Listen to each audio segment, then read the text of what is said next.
The one thing that I cannot deny is the amount of little girls that were showing up to follow her. Why her? Well, but she was a white girl from the middle of America. Caitlin Clark, what makes her great is not that she's a white girl from middle America. She is objectively an incredible basketball player. No doubt. While Caitlin is fantastic and I think she's going to have an incredible career in the WNBA, there are women that were worthy of coverage prior to her arriving, and I just will not be silenced when it comes to that. If it's about race, why can't I name another player on that Iowa team? No one cares about Monica McDougal. Monica says things like this to bring attention to herself. It started with a whisper, then exploded like a bomb.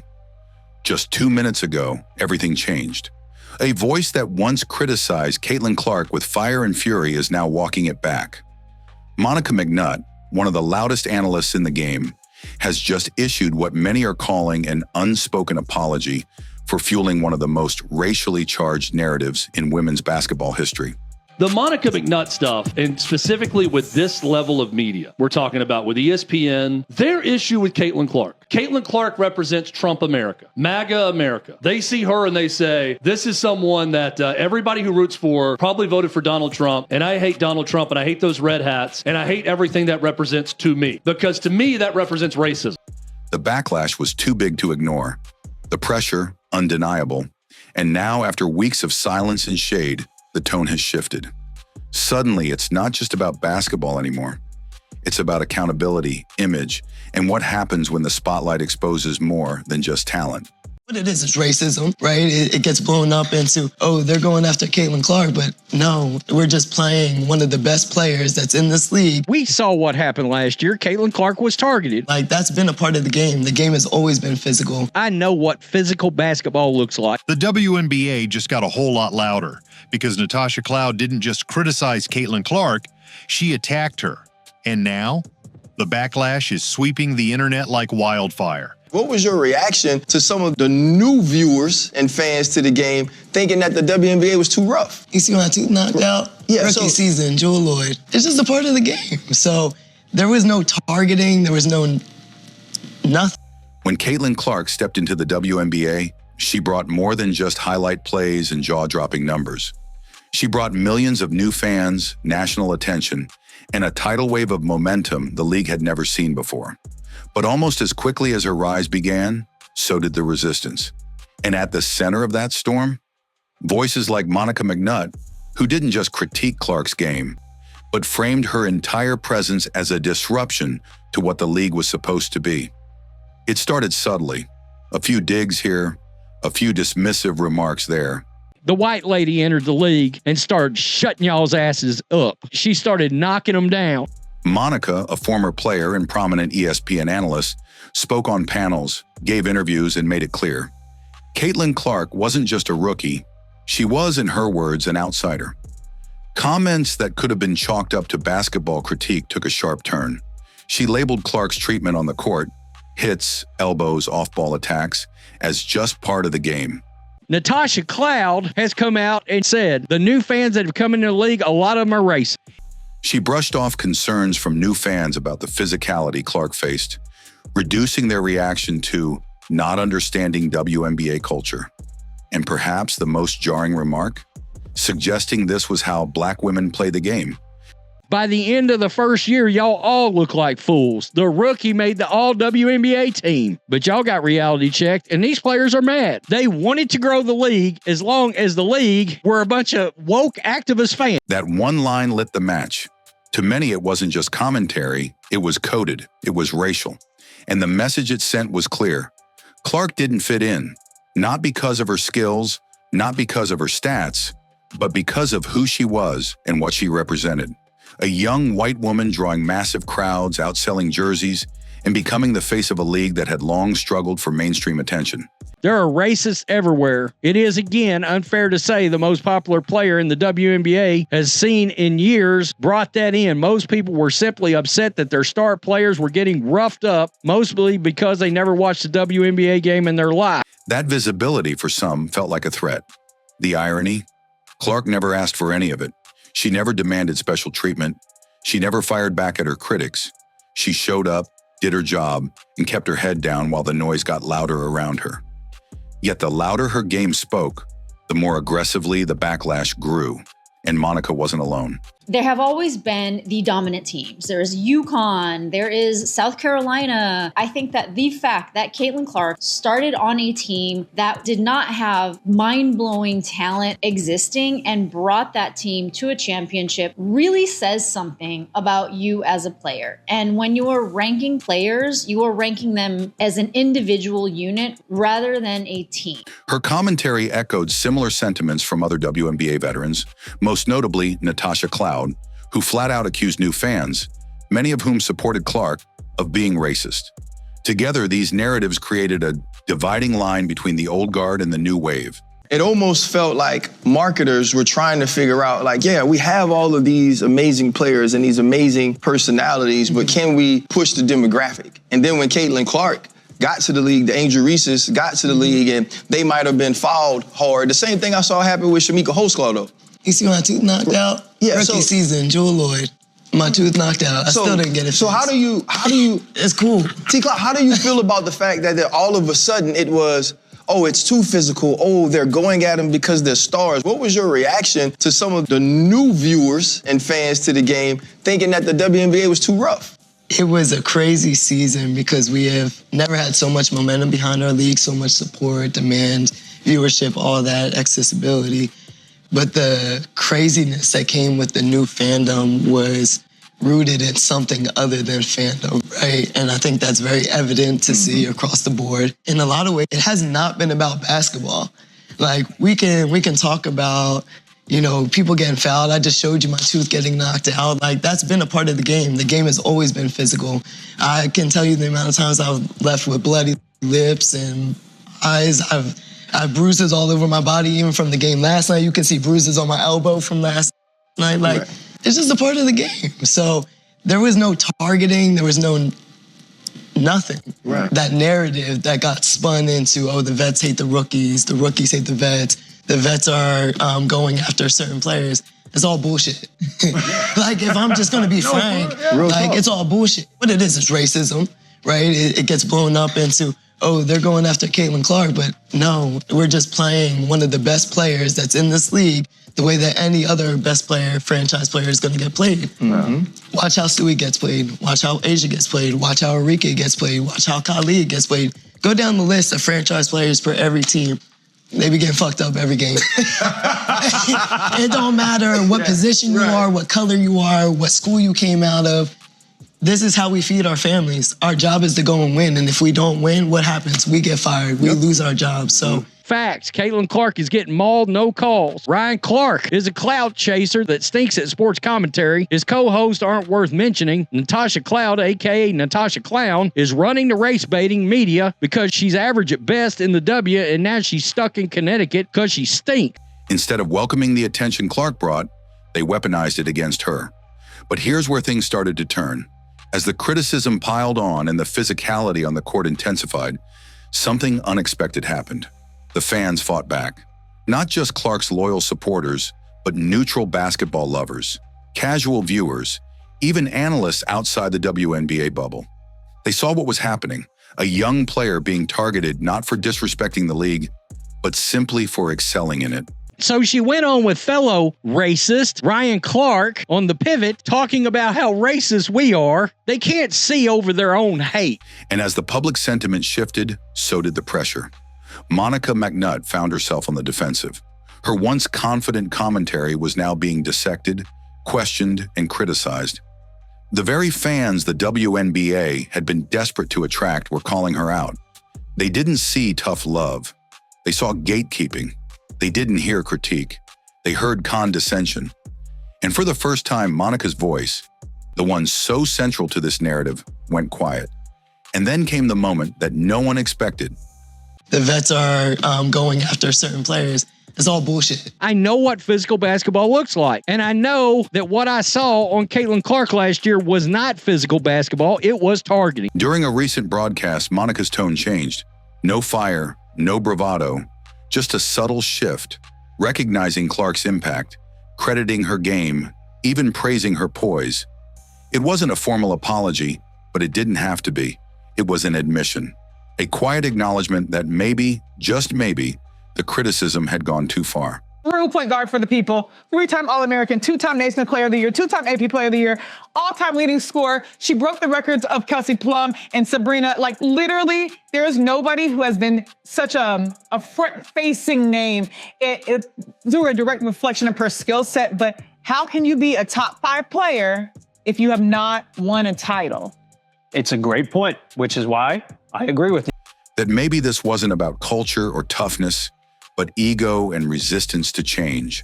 For many fans, that was enough. For others, it was too little, too late. But one thing was undeniable. The message had landed. The voices that once mocked Caitlin Clark were now softening, not because they were forced to, but because the game, the fans, and the truth had left them no other choice. Natasha Cloud hates Sophie Cunningham for voting for Trump. She hates America. I tried to have open dialogue. I tried to have hard dialogue with her.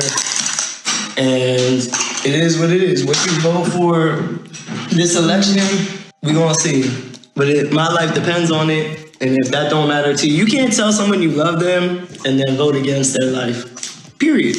As the backlash reached a boiling point, it became clear that this wasn't just about basketball. It was about power, identity, and control. Caitlin Clark wasn't simply dominating on the stat sheet. She was dismantling a narrative that had been carefully curated by WNBA insiders for years. And players like Natasha Cloud and voices like Monica McNutt were suddenly forced to confront an uncomfortable truth. They didn't control the spotlight anymore.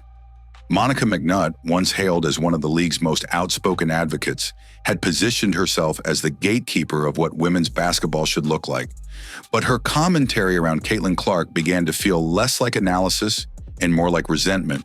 Just because y'all are used to playing prison ball for decades doesn't mean it's ethical basketball. No one was watching, so no one cared. Now the world is watching the WNBA, and the new viewers are calling out unethical hoops. Not racism. It's an unbearable product that needs to change. The players need to be better. The referees need to be better. When Clark was blindsided by a hard foul from Kennedy Carter, a hit that had nothing to do with basketball, Monica didn't defend her. She didn't question the play. Instead, she justified it. "This is how Black women play the game," she said. Just like that, a moment that should have united fans around protecting a rising star was spun into a divisive cultural flashpoint. The public didn't take it lightly. Social media erupted.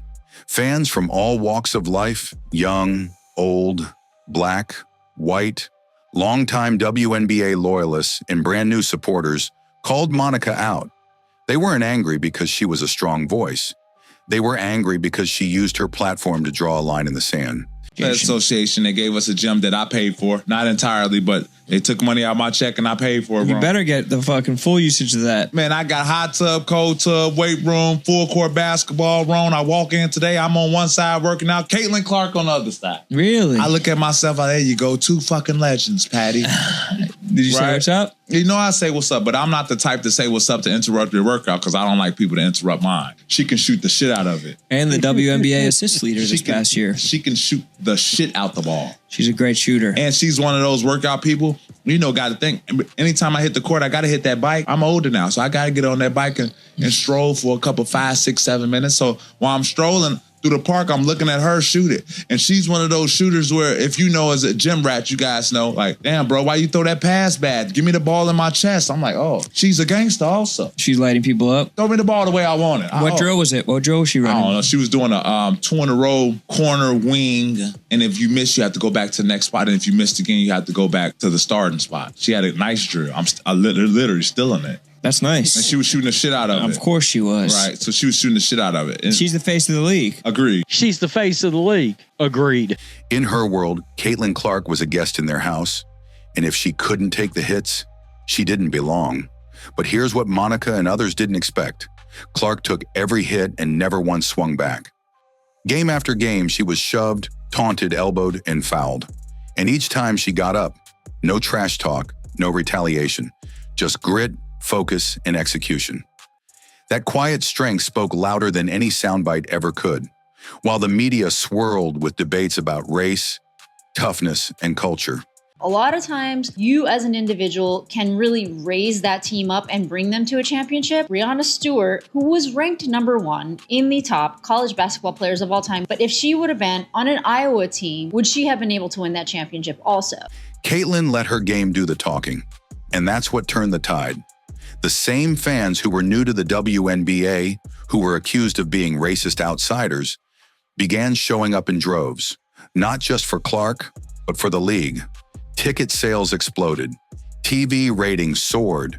Jerseys sold out. Cities were moving games to NBA arenas to accommodate the demand. The very growth the league had long prayed for was finally here. The Mist, which is Breanna Stewart's team, is the second to worst team in Unrivaled. And Breanna Stewart, with her talent, with her just winning a championship WNBA ring on the Liberty, did not raise that team to any high level in Unrivaled herself. But it didn't come from within. It came from her. And suddenly the gatekeepers had a problem. How do you keep calling out someone who's elevating everyone around her? How do you criticize the only player bringing in consistent revenue, headlines, and national attention? Monica McNutt found herself backed into a corner because her narrative no longer held up against the reality millions were watching with their own eyes. And their ranking is that Breanna Stewart is the #1 best college basketball player of all time. The #2 best basketball player is Candace Parker. And then they have Diana Taurasi. And then they have Maya Moore. And then in that 5th slot, they slot in Cheryl Miller. So her tone changed.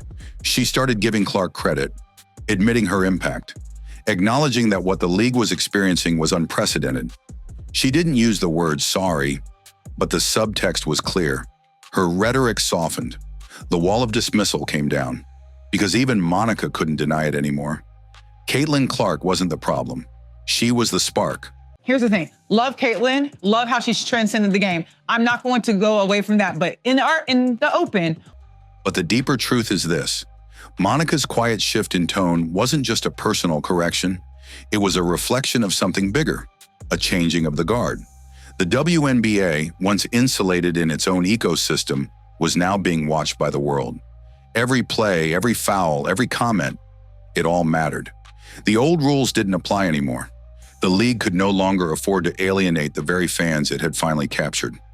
If you don't think that Caitlin Clark is one of the top 5 basketball players of all time, but for the simple reason of not winning a championship, I do have to disagree. Championships are definitely a team recognition. They are something that a team does together and accomplishes.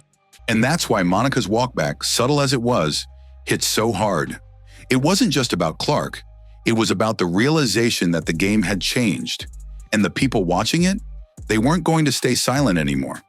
Now the question isn't whether Caitlin Clark belongs. It's whether the league is ready for what she's brought with her. Because Clark didn't just arrive in the WNBA, she ignited a movement. For somebody who went to a team like Iowa, who did not have championship experience, who did not have stars around her, and it is undeniable that there is one player that brought Iowa to the championship that raised everybody else up around her, and her name is Caitlin Clark. And that movement is bigger than her. It's about fans who finally feel seen. It's about a league with record-breaking numbers. It's about opportunity, real, measurable, and massive. But what's alarming is how some players and voices within the league are responding to that success, not with support, but with resistance. Instead of embracing the growth, they've chosen to question it, dissect it, and even resent it. That's not leadership. That's fear disguised as loyalty. Who's going to be the next face of the NBA? We don't get to decide that. The marketplace decides that. The people have chosen Caitlin Clark. They enjoy watching her play, her style, her energy, her shot. Whether it's because her game mirrors one of the greatest players in the NBA in Steph Curry or not, I don't know what it is. It's an intangible thing, right? Yes, we can say she's a dog. Okay, there's been other dogs. Okay, she's a great shooter. There's been other great shooters. She has it. She's got the thing. I remember when the WNBA started. I was thrilled. I was a fan. I couldn't believe it was an opportunity for me, a 5'2", 97-pound girl, to go play professional basketball. That wasn't going to happen for me. But the idea that it existed was special to me. And now she's offering that to not just little girls, but little boys as well. She's spread the fan base. So Caitlin Clark is not a threat to the league. She's the reason it's finally thriving. And every shove she takes, every comment made to minimize her, only reinforces what's really at stake. Control over a league that's changing faster than some are ready for. The truth? She didn't break the system. She exposed it. And now the WNBA has a choice: grow with her or fall behind without her. The silence speaks louder than the apologies. Monica McNutt may never say the words out loud, but her shift in tone says everything, because the truth can't be ignored anymore. Caitlin Clark isn't disrupting the league. She's reviving it. While critics scramble to protect their narratives, Clark just keeps doing what she's always done: show up, take the hits, and let her game do the talking. And in doing so, she's not just winning over fans, she's changing the very DNA of the WNBA. This isn't just about race, culture, or controversy. It's about a player who's forcing a league to evolve. Whether they like it or not, Caitlin Clark is the future, and no amount of bitterness can stop what's already begun. The torch has been passed, and she's running with it.